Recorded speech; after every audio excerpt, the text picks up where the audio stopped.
बेटियां जितना इस मिशन से जुड़ेंगी, आप अपने पूरे परिवार को, सब परिवार को स्वस्थ बना पाएंगी।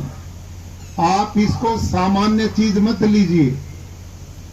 आज रिपोर्ट आ रही रिसर्च के बाद, एक बच्चा मां के गर्भ से जन्म लेता है। मां का दूध सबसे ज्यादा पवित्र और हितकारी बालक के लिए माना जाता है, लेकिन आपको जानकारी होनी चाहिए, आज मां के दूध में भी यूरिया मिल रहा है। आज गाय भैंस का दूध पीते उसमें भी यूरिया मिल रहा है।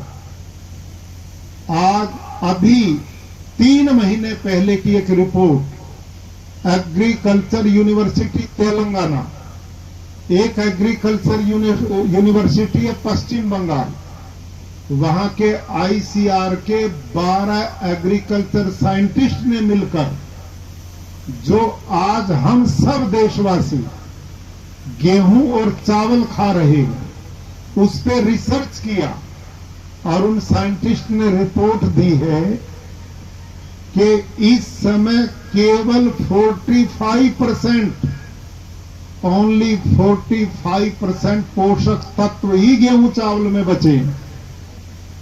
हम पेट तो भर रहे हैं, लेकिन शरीर को पोषण नहीं मिल रहा, कुपोषण का शिकार हो रहे हैं।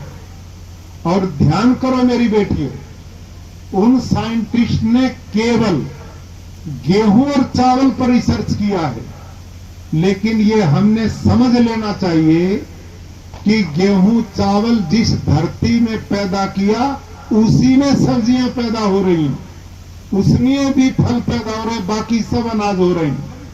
जब गेहूं चावल में कुछ नहीं बचा तो बाकी में क्या बचा होगा? सारा भोजन विषाक्त बन चुका है।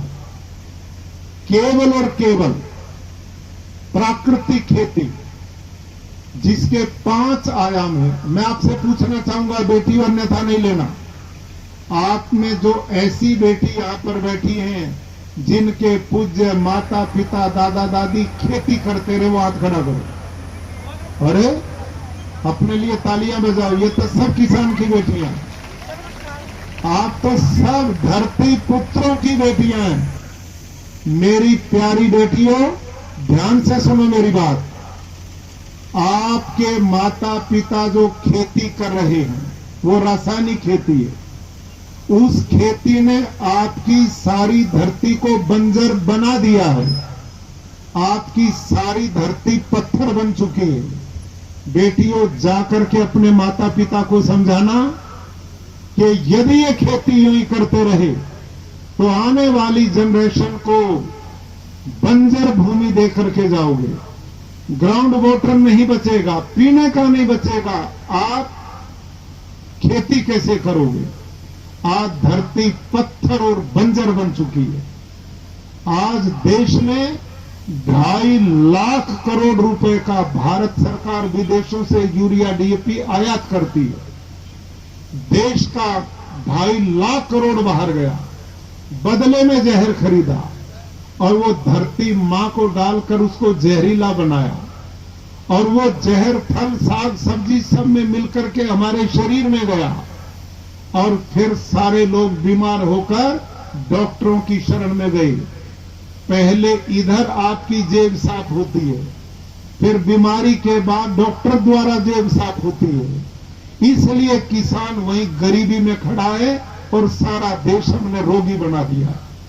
आप बेटियों को प्राकृतिक खेती क्या है, मैं बधाई देता हूं कुलपति महोदय को। इस सर्टिफिकेट कोर्स आपका शुरू किया, आप उसको पढ़ो, आप उसको जानो, खेती क्या बन चुकी है। का ऑर्गेनिक कार्बन 0.34 पे आके खड़ा हो गया। और साइंटिस्ट बोलते हैं जिस धरती का ऑर्गेनिक कार्बन 0.5 से नीचे आ गया, वो बंजर होगी नहीं, हो चुकी है। आपको जानकारी होनी चाहिए बेटियों। 60 के दशक में डॉक्टर स्वामीनाथन ने जब हरित क्रांति शुरू की, उन्होंने 2.5 एकड़ 1 हेक्टेयर भूमि में कुल 13 किलो नाइट्रोजन डालने का प्रावधान किया, सिफारिश की है। 1 हेक्टेयर में 13 किलो। और आज आपके माता पिता जो खेती करते हैं, 1 साल में 13 कट्टे बैग डाल रहे हैं 1 साल में।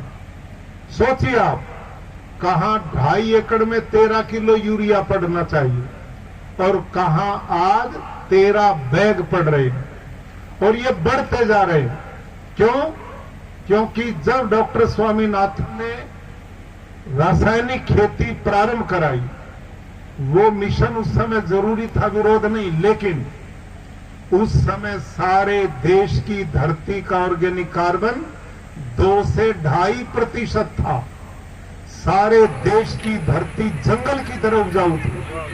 लेकिन आज उस 2-2.5% के ऑर्गेनिक कार्बन को हमने घटा करके 0.234 पे लाकर खड़ा कर दिया। उस उपजाऊ जमीन को बंजर बनाने का काम रासायनिक खेती ने किया। क्यों किया? क्योंकि बेटियों, धरती को उपजाऊ बनाने का काम करते हैं सूक्ष्म जीवाणु, बैक्टीरियाज, अर्थवर्म, केचुआ। ये जितना धरती में होगा उतना धरती का ऑर्गेनिक कार्बन बढ़ेगा। रासायनिक खेती, पेस्टिसाइड ने उन सब सूक्ष्म जीवाणुओं को मार दिया। जब पौधे का भोजन बनाने वाले जीव जंतु ही मार दिए तो फिर कैसे खेती पैदा होगी? अब आप यदि किसानों की बेटियां, तो आपने खेत में कभी, आप तो अब इस आयु की देखे नहीं आपने केचुआ कैसा होता है।